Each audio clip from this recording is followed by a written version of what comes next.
Hello everyone, আসসালামু আলাইকুম। আজকে আমি শেয়ার করব কলি পিঠের রেসিপি। প্রথমে কড়াইতে নারকেলগুলো হালকা ভেজে নিব। আপনারা চাইলে না ভাজলেও পারেন, নারকেল কাঁচাটা দিয়েও পুর করতে পারেন। তো এখানে আমি একটু ভেজে নিচ্ছি যাতে করে ফ্লেভারটা খুব ভালো আসে, নারকেলের একটা ভাজা ভাজা ঘ্রাণ আসে, তো খেতেও বেশ ভালোই লাগে। এরপর আমি একই প্যানে কিছুটা পানি দিয়ে খেজুরের গুড় অ্যাড করব। পানিটা আপনারা এখানে পরিমাণ মতোই দিবেন, যে যেতটুকু পরিমাণ গুড় অ্যাড করবেন সেটা বুঝে পানি দিবেন। বেশি কম হতেই পারে, তো বেশি পানি হয়ে গেলে সেক্ষেত্রে জালটাও বেশি লাগবে। তো গুড়টা গলে পানিতে বলক আসলে কিছুটা পরিমাণ আমি চিনি দিয়ে দেব। চিনিটা আপনারা চাইলে এখানে স্কিপ করতে পারেন। আমি এখানে চিনি দিচ্ছি, তার কারণ হচ্ছে আমি গুড় কম দিয়েছিলাম, চিনি দিব তাই। গুড়টা আমি কম দিয়েছি তাই আমি চিনি দিচ্ছি। গুড়টা বেশি দিলে খেতে বেশ ভালো লাগে না, তাই আমি এখানে চিনি অ্যাড করেছি। চিনিটা ভালো করে নেড়েচেড়ে গলিয়ে নিব মিশ্রণটি। একটু বেশিক্ষণ নিচ থেকে লাড়াচাড়া করে জাল করে নিতে হবে। জানে খেয়াল রাখতে হবে যেন নিচে না লেগে যায়। মিশ্রণটি ঘন হয়ে আসবে, সে পর্যায়ে ভাজা নারকেল দিয়ে ভালো করে মিশিয়ে নাড়াচাড়া করে নিতে হবে। নারকেলগুলো একসাথেই দিয়ে দিতে পারেন, আর চাইলে অল্প অল্প করে দিয়েও মেশাতে পারেন, যে যার খুশি। তো নারকেলগুলো ভালো করে ভাজা করে নিতে হবে, ভালো করে গুড়ের সাথে মিশিয়ে নিতে হবে। নাড়াচাড়াটা করে বেশিক্ষণ জাল করে নিতে হবে। পুরটা একটু আঠালো হলে সেক্ষেত্রে নামিয়ে নিতে হবে। এখানে এই ব্যাপারটাই বেশ, এই যে পুরটা আঠালো হয়েছে কিনা, কীরকম হয়েছে সেদিকটা খেয়াল করতে হবে। হাতে একটু আঁশ ভাব আসলে সেক্ষেত্রে নামিয়ে নিতে হবে।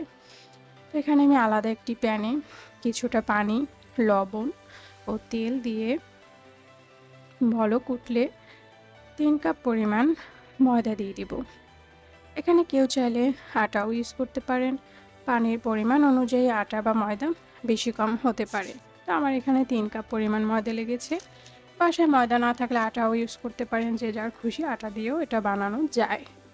তো ভালো করে নেড়ে মিশ্রণটি ভালো করে সিদ্ধ করে নিতে হবে যাতে করে কোনো লাম্পস না থাকে। তো গরম গরম থাকতেই ভালো করে হাত দিয়ে ম্যাশ করে নিতে হবে।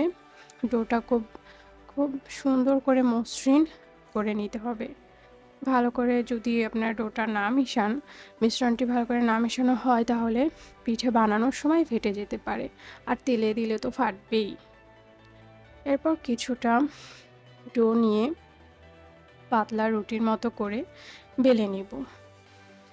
রুটিটা বেশি পাতলাও করা যাবে না, বেশি পাতলা করে বানাতে গেলেই পুরটা বের হয়ে আসবে পিঠে থেকে। তো সামান্য পরিমাণ মোটা রাখতে হবে, বেশি পাতলাও না আবার বেশি মোটাও না, পিঠে ফেটে যেতে পারে সেক্ষেত্রে।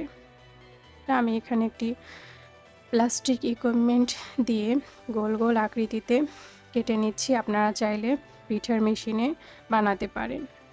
আমার কাছে এভাবে বানালে খুব সহজ মনে হয়, তাই আমি এভাবে বানাচ্ছি। তো এরকম করে রুটি বেলে, প্রত্যেকটি রুটি বেলে ছোট ছোট করে কেটে নিব, আলাদা সাইডে রেখে দিব। এরপর কিছুটা পরিমাণ নারিকেলের পুর ভেতরে দিয়ে এভাবে ভাঁজ করে চারপাশটা ভালো করে লক করে নিতে হবে। চারপাশটা ভালো করে লক করে না নিলে ভাজার সময় তেল থেকে ভিতরে পুরটা বের হয়ে যাবে, তেলের ভিতরেই। পুর ভিতরে দিয়ে এভাবে ভাঁজ করে চারপাশটা লক করে সুন্দর করে ডিজাইন করে নিব। কেউ চাইলে ডিজাইন নাও করতে পারেন। তো অনেকেই এটা পারে না, আবার পারে। যারা পারে তো ভালো, না পারলে নেই, এভাবেই রাখতে পারেন চারপাশে লক করে। বা কেউ চামচ দিয়েও ডিজাইন করতে পারেন, যে যার খুশি। আপনারা চাইলে ডিজাইন নাও করতে পারেন। এভাবে সবগুলো পিঠে বানিয়ে নিব। পরবর্তীতে প্যানে তেল ভালো করে গরম হলে একে একে পিঠেগুলো দিয়ে দিব। পিঠে দেওয়ার সময় তেলের আঁচটা খুব কম রাখতে হবে, যেহেতু তেলটা ভালো করে গরম হওয়া। তেলের আঁচটা কম না রাখলে পিঠে দেওয়ার সাথে সাথেই পুড়ে যাবে বা বেশি ভাজা হয়ে যাবে, কিন্তু ভিতরে কিছুই হবে না, সেদিকটাও খেয়াল রাখতে হবে।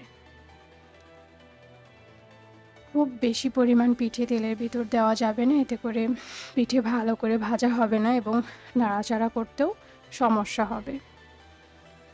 তেল বুঝে পিঠের পরিমাণও দিতে হবে। এপিঠ ওপিঠ উল্টিয়ে ভালো করে নাড়াচাড়া করে সুন্দর করে ভেজে নিব। এক্ষেত্রে খেয়াল করতে হবে যাতে পিঠে ভেঙে না যায়, পুর ভিতর থেকে বের হয়ে না যায়। পুর ভিতর থেকে বের হয়ে গেলে তেলের ভিতর পুড়ে যাবে। এভাবে সুন্দর ব্রাউন কালার হলে আমি পিঠে নামিয়ে ফেলব। দেখতেই পাচ্ছেন কত সুন্দর হয়েছে আমার পিঠে পুলি। ভিডিওটি ভালো লাগলে অবশ্যই চ্যানেলটি সাবস্ক্রাইব করে পাশে থাকা বেল আইকনটি প্রেস করবেন। Thank you so much.